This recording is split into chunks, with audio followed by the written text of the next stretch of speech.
দেশে আর কোনো জমিদারি চলবে না, কুড়িগ্রামের জনসভায় বলেছেন জামাতের আমির ডক্টর শফিকুর রহমান। তিনি আরো বলেন, পরিবারতন্ত্রের রাজনীতি চান না তারা চান দেশের 18 কোটি মানুষের বিজয়। যে কোনো মূল্যে তিস্তা মহাপরিকল্পনা বাস্তবায়নেরও আশ্বাস দেন জামাতের আমির। মুহিবের রিপোর্টে বিস্তারিত। দুপুরে কুড়িগ্রাম সরকারি কলেজ মাঠে অনুষ্ঠিত হয় জামাতে ইসলামীর নির্বাচনী জনসভা। এ সময় জামাতের আমির ডাক্তার শফিকুর রহমান বলেন, জামাত ক্ষমতায় গেলে কুড়িগ্রাম সহ দেশের পিছিয়ে পড়া জেলাগুলোর উন্নয়নে কাজ করবে। উত্তর জনপদ কৃষি শিল্পের রাজধানীতে পরিণত হবে বলেও আশ্বাস দেন তিনি।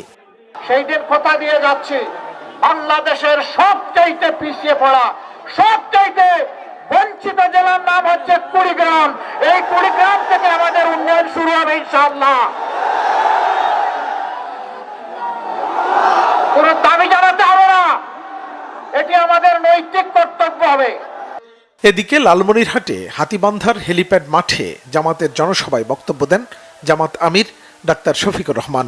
অবহেলিত অঞ্চলের উন্নয়নে তার জোট কাজ করবে বলেও জানান জামাত আমির। যারা জাতির সাথে ধোঁকাবাজি করেছে, বিশ্বাসঘাতকতা করেছে, বেঈমানি করেছে, এদেরকে লাল কার্ড দেখানোর নির্বাচন।